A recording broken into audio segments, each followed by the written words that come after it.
Pfizer et BioNTech annoncent que leur vaccin est efficace à 90%. Le dossier passera entre les mains de l'autorité sanitaire américaine. Bonjour, c'est Nicolas Poincaré. Bonjour, c'est Fabien Randrian-Arissoa. Cette semaine, place à l'optimisme. Un candidat vaccin fait renaître l'espoir face au coronavirus. Actuellement en dernière phase de test, il serait efficace à 90%. On vous explique.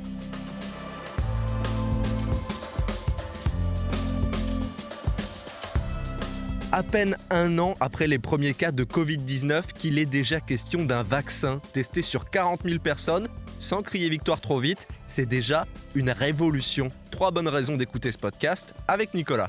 Alors, tout est passionnant dans cette affaire. 1, c'est une première médicale, une innovation scientifique, génétique. Je vais essayer de vous expliquer. 2, l'histoire des inventeurs de ce vaccin est assez incroyable. C'est un couple de médecins allemands d'origine turque. Je vais vous raconter leur histoire. Et puis, 3, on va voir quand et comment ce vaccin pourra être distribué.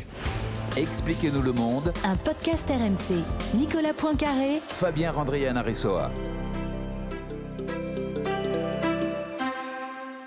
Pour commencer, il faut bien que vous ayez en tête qu'on ne parle pas ici d'un vaccin classique, mais d'une technique jamais utilisée sur l'homme jusqu'à aujourd'hui, Nicolas. Alors, c'est ça qui est passionnant, c'est que c'est un vaccin d'une toute nouvelle génération, quelque chose de totalement inédit. Au lieu d'injecter un petit peu du virus désactivé, eh bien, on envoie un leurre. On appelle ça l'ARN messenger, c'est-à-dire un message génétique que l'on envoie au corps à travers une protéine qui indique au corps qu'il subit une agression et le corps, naturellement, se met à produire des anticorps. Bref, c'est ce qu'on appelle du génie génétique. C'est quelque chose de complètement nouveau qu'on a fait sur des animaux ces dernières années, mais qui n'a encore jamais été autorisé sur l'homme. Donc là, on espère, c'est pas sûr, mais on espère que dans les semaines, voire dans les jours qui viennent, ce nouveau vaccin obtiendra une autorisation de mise sur le marché par les autorités américaines, ensuite par les autorités européennes, et ce serait donc une première mondiale, la première fois que ces techniques de génie génétique seraient autorisées. Donc c'est pas seulement un vaccin qui va peut-être nous sauver d'une pandémie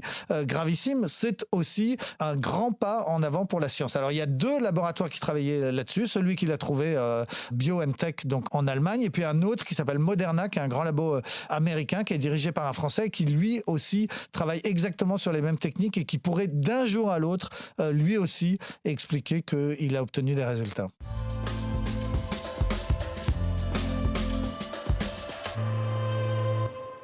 En temps normal, il faut énormément de temps pour développer un vaccin et avoir l'autorisation de mise sur le marché, puis le distribuer. Là, quand est-ce qu'on pourrait espérer avoir ce vaccin d'un nouveau genre ? Alors, dans cette affaire, effectivement, tout est allé à une vitesse absolument incroyable. Toutes les étapes ont été grillées. En gros, on estimait dès le début de la pandémie qu'aucun vaccin n'avait jamais été mis en place dans une période plus courte que 10 ans. 10 ans, c'est le temps normal pour faire un vaccin. Là, on est à 8 mois et on est apparemment sur le point de réussir. Donc, c'est effectivement très, très rapide. Alors là, on attend les résultats complets de l'étude, puisqu'il n'y a eu qu'un petit communiqué de presse. En matière scientifique, c'est pas comme ça qu'on communique normalement. Il faut publier dans une grande revue les résultats complets. Ça, on l'attend dans la dernière semaine du mois de novembre, donc c'est très bientôt. On espère que d'ici là, d'ailleurs, on aura un échantillon qui sera plus grand que les 94 cas que l'on a pour l'instant. Je pense qu'il y en aura 164, ce qui sera déjà plus significatif. Alors, si tout va bien, si d'ici là, on n'a toujours pas observé d'effets secondaires sur les cobayes, eh bien, on aura les autorisations de mise sur le marché. En fait, ces autorisations, elles sont déjà en cours d'étude en temps réel. Le laboratoire américain Pfizer envoie aux autorités scientifiques américaines et européennes ces résultats pour qu'elles soient examinées en temps réel et qu'on puisse aller très très vite pour l'autorisation. Alors si c'est le cas, comme parallèlement la production a déjà été lancée, il y a déjà 2 usines, une aux États-Unis, une en Belgique, qui fonctionnent et qui produisent déjà ces vaccins sans même qu'on soit encore tout à fait sûr de leur efficacité, et bien à ce moment-là, on aurait effectivement les premières vaccinations avant la fin de cette année, sans doute aux États-Unis, puis ensuite sur une échelle beaucoup plus large tout au long de l'année 2021. On pense que 50 millions de doses seront disponibles juste après Noël et que 1,3 milliard de doses pourraient être distribuées dans le monde entier au cours de l'année 2021. Pour savoir combien de patients ça fait, il faut diviser par 2 puisque chaque patient doit recevoir 2 doses. Donc 1,3 milliard, ça ferait 650 millions de personnes qui pourraient être vaccinées l'an prochain. Alors simplement, ça ne sera pas simple parce qu'il y a une difficulté technique, c'est que ce vaccin, il demande d'être conservé par des température extrêmement basse. Il ne se conserve qu'à moins 70 ou moins 80 degrés. Donc c'est beaucoup, beaucoup plus froid que votre congélateur. Donc il va falloir trouver des solutions. En Allemagne, par exemple, on est déjà en train de réfléchir à construire des grands centres de vaccination qui seront équipés de super freezers, congélateurs pour garder ce médicament au froid. Petite précision avant d'aller plus loin au sujet de l'essai clinique. Quand on dit que le vaccin a été testé auprès de 40 000 cobayes, ça ne veut pas dire qu'on les a tous vaccinés avant de les envoyer lécher les barres du métro. Non, mais il y a bien tout de même 40 000 cobayes qui participent à cette expérience. C'est ce qu'on appelle un essai de phase 3, c'est-à-dire à grande échelle. Alors, 40 000, on les a divisés en deux groupes de 20 000. Le premier groupe a reçu le vaccin et le deuxième groupe, un placebo, c'est-à-dire un morceau de sucre, un faux vaccin. Ensuite, on n'aura pas inoculé le coronavirus parce que ça serait absolument interdit d'un point de vue éthique. Il suffirait qu'un seul meure et on les traiterait d'assassins. Donc, on a tout simplement laissé vivre ces deux groupes. On les a laissés naturellement choper le virus. Alors, 94 d'entre eux, au bout de 3 semaines, ont effectivement attrapé ce virus. Et c'est ça qui est intéressant, c'est de voir la différence. Combien sont dans le groupe qui a eu le vaccin et combien sont dans le groupe placebo. Et là, c'est assez spectaculaire puisque 90% d'entre eux sont dans le groupe qui n'a pas reçu le vaccin. Pour être précis, donc sur les 94 qui ont été contaminés, 86 n'ont pas reçu le vaccin et 8 seulement ont reçu le vaccin. Donc c'est un tout petit échantillon, 94 personnes, ça fait vraiment pas beaucoup, mais un rapport de 1 à 10, donc entre ceux qui ont été contaminés et ceux qui ne l'ont pas été. C'est pour ça qu'on parle de 90% d'efficacité. À titre de comparaison, il y a des vaccins beaucoup plus efficaces, comme par exemple la rougeole, où on est à 97% d'efficacité, mais il y en a qui le sont beaucoup moins. Et par exemple, la grippe, selon les années, le vaccin contre la grippe est efficace à entre 40 et 60%, et on estime déjà que ça suffit à vacciner les gens.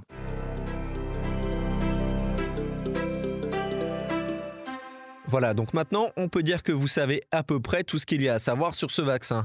Mais ce ne serait pas une belle histoire si on n'ajoutait pas celle du couple qui a fait cette incroyable découverte. Oui, alors ce sont 2 médecins qui sont d'origine turque et qui travaillent en Allemagne. Lui, il s'appelle Ugur Şahin, il a 55 ans, il est né en Turquie, il a immigré en Allemagne pour rejoindre son père qui était ouvrier chez Ford à Cologne. Il rêvait de faire médecine, il a découvert la science dans des revues de vulgarisation pour enfants qui trouvaient à la bibliothèque de son église catholique. Enfin bref, il rêvait de faire médecine et il a réalisé son rêve et même au-delà puisqu'il est devenu chercheur reconnu spécialiste du cancer. Dans une petite ville qui s'appelle Hombourg, qui est près de la frontière française, il a rencontré au cours d'un stage une femme qui avait le même parcours que lui puisque elle aussi était une immigrée turque qui avait fait médecine. Elle s'appelle Özlem Türeci. Ils sont tombés amoureux. Ils se sont mariés. La petite histoire raconte qu'ils étaient en pleine recherche le jour du mariage et qu'ils ont interrompu leur recherche juste le temps de foncer à la mairie, de signer les papiers à l'état civil et de vite retourner au boulot. Voilà comment ils se seraient mariés. En tout cas, ils ont développé ensemble une première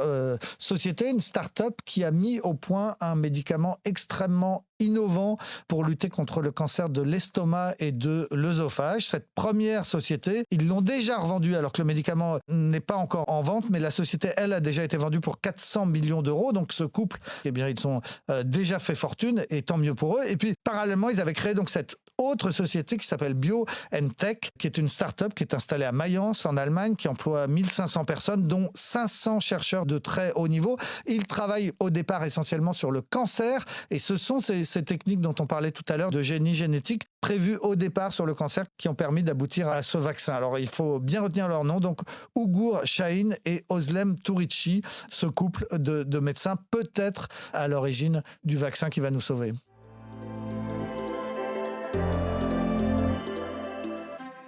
Une découverte scientifique prometteuse, une belle histoire d'amour. Il ne manque qu'un ingrédient à ce scénario hollywoodien, l'argent. Et depuis l'annonce de ce vaccin prometteur, la bourse s'est littéralement envolée, Nicolas. Ah oui, ça a été un séisme dans le monde de la finance. Rarement un simple communiqué d'un laboratoire médical a eu autant de conséquences financières. Donc effectivement, les bourses se sont envolées. Il y a des groupes comme LVMH, parce que c'est l'industrie du luxe et du tourisme qui va peut-être redémarrer. Donc Bernard Arnault s'est enrichi en quelques heures de 9 milliards d'euros. Je ne sais pas si vous imaginez, ça veut dire, c'est un peu théorique, parce que c'est la valeur boursière qui a augmenté. Mais enfin, ça veut dire quand même qu'il s'est enrichi lundi, Bernard Arnault, d'environ 100 000 euros par seconde. Vous comptez jusqu'à 3, 1, 2, 3, vous avez gagné 300 000 euros. Enfin bref, c'est un séisme financier. Parallèlement, d'autres ont perdu de l'argent. Jeff Bezos à Amazon. Pourquoi ? Parce que si l'économie redémarre, on aura un petit peu moins besoin d'Amazon. Le pétrole a explosé parce que les boursicoteurs, les marchés financiers anticipent déjà que l'économie mondiale va redémarrer et donc aura besoin de pétrole. Bref, un choc terrible. Parallèlement, tant mieux pour eux, le couple de médecins turcs en Allemagne, eux aussi forcément, ils s'apprêtent à gagner beaucoup d'argent et leur petite start-up est déjà valorisée maintenant à 25 milliards de dollars. Parallèlement, le PDG de Pfizer, qui s'appelle Albert Bourla, lui aussi a vu ses titres augmenter. Et on a appris 2 jours après que le jour de l'annonce, il avait vendu pour 6 millions de dollars de ses actions. Ce qui est un petit peu bizarre. Le jour où on annonce une bonne nouvelle de vendre ses actions, ça fait un peu délit d'initié. Il faudra voir comment la justice américaine s'intéresse à cette histoire. Lui, il dit que c'était des ventes automatiques, qu'il y a des systèmes qui font que dès que l'action augmente et franchit un certain cap, automatiquement, il y a des ventes. En tout cas, c'est sûr qu'il y a beaucoup d'argent derrière tout ça, mais ça ne doit pas faire naître une suspicion. C'est pas parce qu'il y a de l'argent que tout ça, c'est de la magouille. Il y a d'abord, à l'origine de tout ça, une incroyable innovation médicale et aussi, parallèlement, des gros mouvements financiers.